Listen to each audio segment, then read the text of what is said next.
Hello my dear students, welcome back to Corporate Regulations 12th session.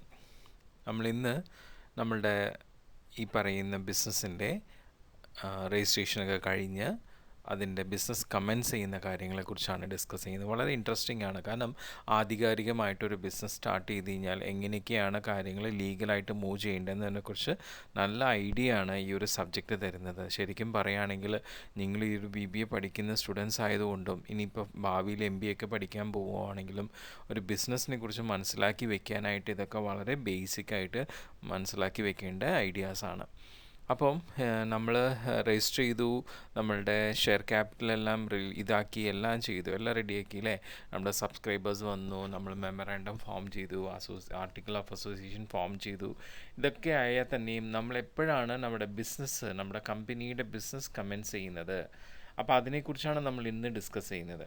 അപ്പം കമ്പനിയുടെ share capital കിട്ടിയത് കൊണ്ട് മാത്രം ഒരു ബിസിനസ്സിന് ഒരു കമ്പനിക്ക് അതിൻ്റെ ബിസിനസ് കമൻസ് ചെയ്യാനായിട്ട് പറ്റില്ല.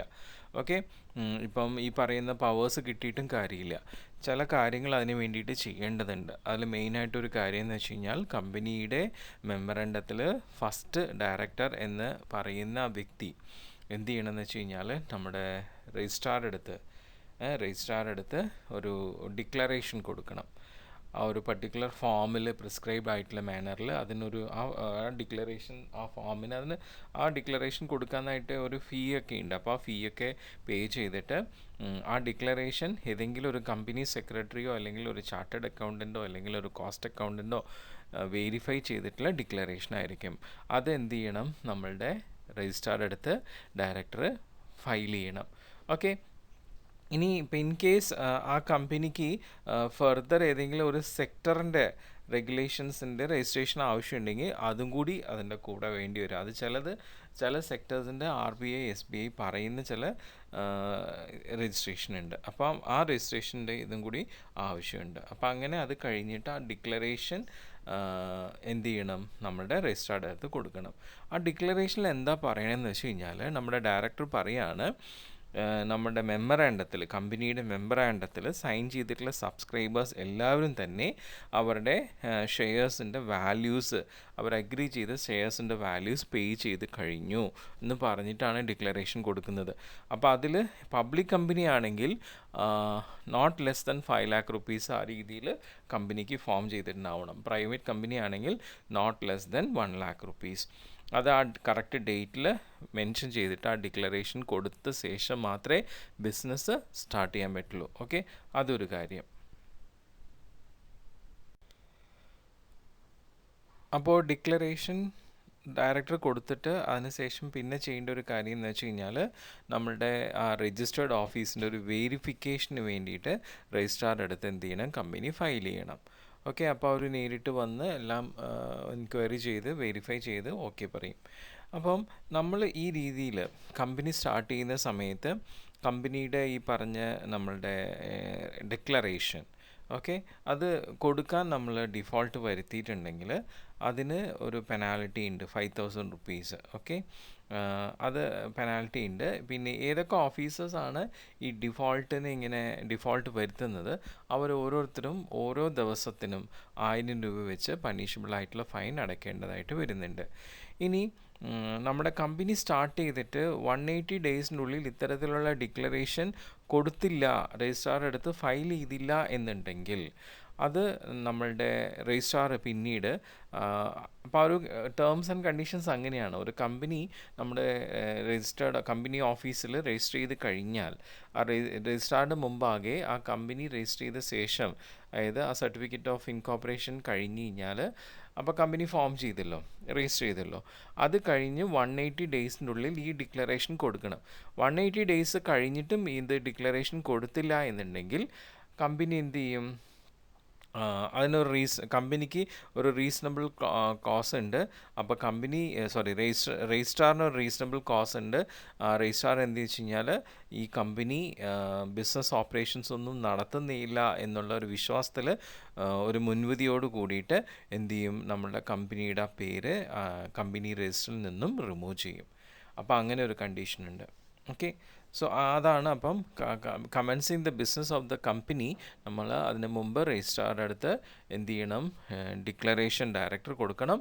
പിന്നെ അതുപോലെ തന്നെ രജിസ്റ്റേർഡ് ഓഫീസായിട്ടുള്ള നമ്മുടെ കമ്പനിയെ വെരിഫൈ ചെയ്യാനുള്ള ഫയലിംഗ് അവിടെ ചെയ്യണം. ഓക്കെ, പിന്നെ നെക്സ്റ്റ് വരുന്ന ഒരു സംഭവമാണ് pre incorporation and provisional contract. എന്താണ് ഈ പ്രീ ഇൻകോർപ്പറേഷൻ കോൺട്രാക്ട് എന്ന് വെച്ചാൽ, ഒരു കമ്പനി ഫോം ചെയ്യാനായിട്ട് അതിൽ വളരെ ഇമ്പോർട്ടൻ്റ് ആയിട്ടുള്ളൊരു വ്യക്തിയാണ് പ്രൊമോട്ടേഴ്സ് എന്ന് പറഞ്ഞത്. അപ്പോൾ ഈ പ്രൊമോട്ടേഴ്സ് എന്ത് ചെയ്യും, മറ്റുള്ള പല ഡിഫറെൻറ്റ് പാർട്ടീസുമായിട്ട് കമ്പനിക്ക് വേണ്ടി ഫോം ചെയ്യുന്ന ഒരു പെർട്ടിക്കുലർ കോൺട്രാക്റ്റാണ്. കമ്പനി ഫോം ചെയ്യുന്നതിനൊക്കെ മുമ്പായിട്ട് തന്നെ കമ്പനിക്ക് വേണ്ടി ഫോം ചെയ്യുന്ന ഒരു കോൺട്രാക്റ്റാണ് പ്രീ ഇൻകോർപ്പറേഷൻ കോൺട്രാക്റ്റ് എന്ന് പറയുന്നത്. ഈ കോൺട്രാക്റ്റ് എന്തിനാ പ്രൊമോട്ടേഴ്സ് ഫോം ചെയ്യണമെന്ന് വെച്ചാൽ, കമ്പനിക്ക് വേണ്ടിയിട്ട്, നമ്മൾ ഫോം ചെയ്യാൻ പോകുന്ന കമ്പനിക്ക് വേണ്ടിയിട്ട് എന്തെങ്കിലും പ്രോപ്പർട്ടീസോ റൈറ്റ്സോ അക്വയർ ചെയ്യാൻ വേണ്ടിയിട്ടാണ് ഇത്തരത്തിലുള്ള പ്രീ ഇൻകോർപ്പറേഷൻ കോൺട്രാക്റ്റ് ഫോം ചെയ്യുന്നത്.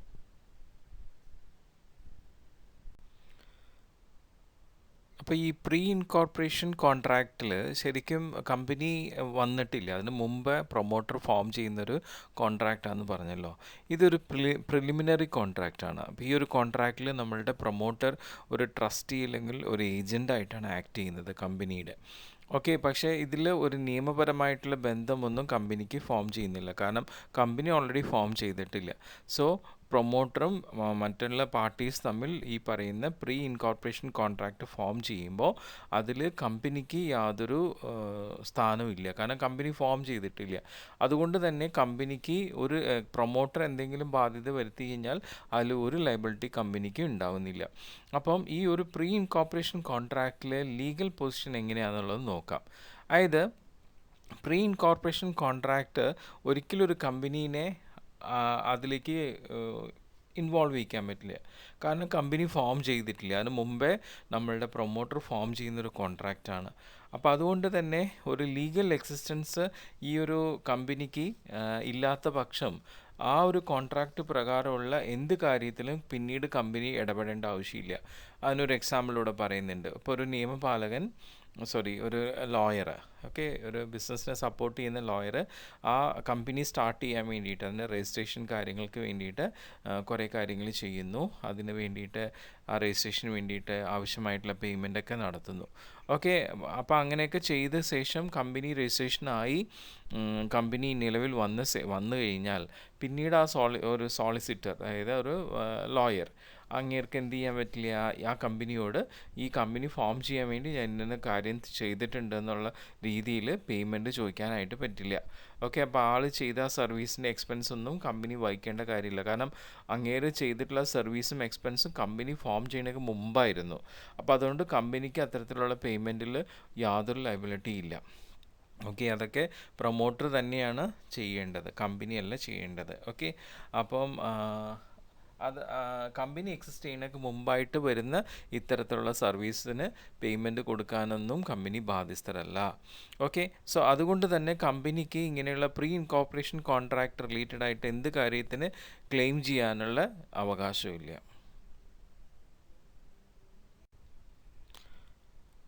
അപ്പോൾ ഈ പ്രീ ഇൻകോർപ്പറേഷൻ കോൺട്രാക്റ്റിൽ കമ്പനിക്ക് യാതൊരു ലീഗൽ ക്ലെയിമിങ് പറ്റില്ല എന്ന് പറഞ്ഞല്ലോ. അപ്പോൾ അതുകൊണ്ട് തന്നെ നമുക്കൊരു കാര്യം മനസ്സിലാക്കാനായിട്ട് പറ്റും, കമ്പനിക്ക് ഇത്തരത്തിലുള്ള പ്രീ ഇൻകോർപ്പറേഷൻ കോൺട്രാക്റ്റിൻ്റെ ബെനിഫിറ്റ് ഇൻകോർപ്പറേഷന് മുന്നേ കിട്ടാനുള്ള ബുദ്ധിമുട്ടുണ്ട്, കാരണം അത് പ്രൊമോട്ടർ ഫോം ചെയ്തിട്ടുള്ളതാണ്. അപ്പോൾ ഒരു വ്യക്തിക്ക് ഇത്തരത്തിലുള്ള ഒരു കോൺട്രാക്റ്റ് ഒരിക്കലും ഒരു കമ്പനി ബിഹാഫായിട്ട്, ആ കമ്പനി ഉണ്ടാക്കണേക്ക് മുമ്പായിട്ട് ഫോം ചെയ്യാനും പറ്റില്ല. ഓക്കെ, അപ്പം ഈ കോൺട്രാക്റ്റിൽ ഒരു ഔട്ട്സൈഡറിനെ ജസ്റ്റ് ബൈൻഡ് ചെയ്യുന്നു, അതിൽ കമ്പനിക്ക് യാതൊരു സ്ഥാനവും ഇല്ല. അപ്പം അത് നമുക്ക് കമ്പനി ഫോം ചെയ്യാൻ വേണ്ടിയിട്ടാണെന്നുള്ളത് വളരെ വ്യക്തമാണ്. അപ്പോൾ ഇങ്ങനെയുള്ള പ്രീ ഇൻകോർപ്പറേഷൻ കോൺട്രാക്റ്റിൻ്റെ ചില സ്പെസിഫിക് ആയിട്ടുള്ള പെർഫോമൻസ് എന്താണെന്ന് വെച്ച് കഴിഞ്ഞാൽ, ഈ പ്രീ ഇൻകോർപ്പറേഷൻ കോൺട്രാക്റ്റ് സ്ഥിരീകരിക്കപ്പെടാത്തതാണ് അല്ലേ. അപ്പോൾ അതിൻ്റെ ഒരു തത്വം നമുക്ക് സ്പെസിഫിക് റിലീഫ് ആക്ട് 1963 അനുസരിച്ച് ഫോം ചെയ്തിട്ടുണ്ട്.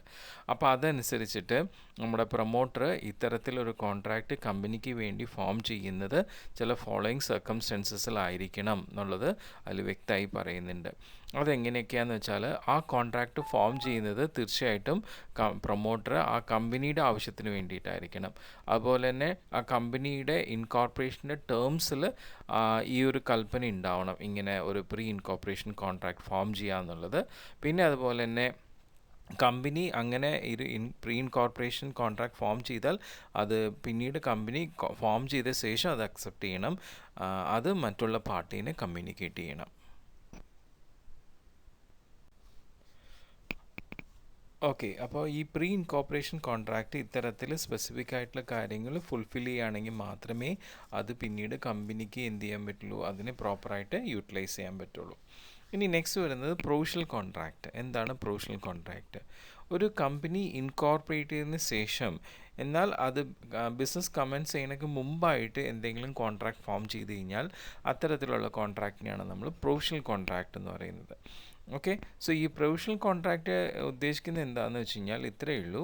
അതായത് ഈ കമ്പനി ഈ പറയുന്ന കോൺട്രാക്റ്റിൽ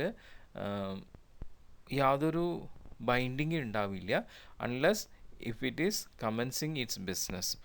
അത് ബിസിനസ് കമൻസ് ചെയ്ത ശേഷം മാത്രമേ ഈ കോൺട്രാക്റ്റിൽ ഒരു റിലേഷൻ വരുന്നുള്ളൂ. അല്ലാത്ത പക്ഷം ആ കമ്പനിക്ക് ഈ കോൺട്രാക്റ്റായിട്ട് റിലേഷൻ ഇല്ല. ഇനി സപ്പോസ് ആ കമ്പനി ബിസിനസ് കമൻസ് ചെയ്യാതെ ലിക്വിഡേഷനിലേക്ക് പോവുകയാണ്, കമ്പനി നമ്മുടെ ഈ പറഞ്ഞ പോലെ തന്നെ ഡിക്ലറേഷനൊന്നും കൊടുക്കാതെ ഒക്കെ അവസാനം കമ്പനി വൈൻഡപ്പിലേക്ക് പോവുകയാണെങ്കിൽ ഒരിക്കലും ഈ കോൺട്രാക്റ്റ് എൻഫോഴ്സ് ചെയ്യാനും പറ്റില്ല. അപ്പോൾ അങ്ങനെയുള്ള കോൺട്രാക്റ്റിനെയാണ് നമ്മൾ പ്രൊവിഷണൽ കോൺട്രാക്റ്റ് എന്ന് പറയുന്നത്.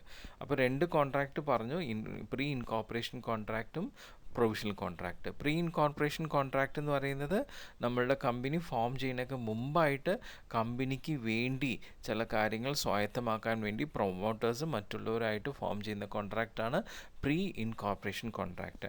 പ്രൊവിഷണൽ കോൺട്രാക്റ്റ് എന്ന് വെച്ചാൽ ഒരു കമ്പനി ഇൻകോർപ്പറേറ്റ് ചെയ്ത് കഴിഞ്ഞു, പക്ഷേ അതിൻ്റെ ബിസിനസ് കമൻസ് ചെയ്തിട്ടില്ല.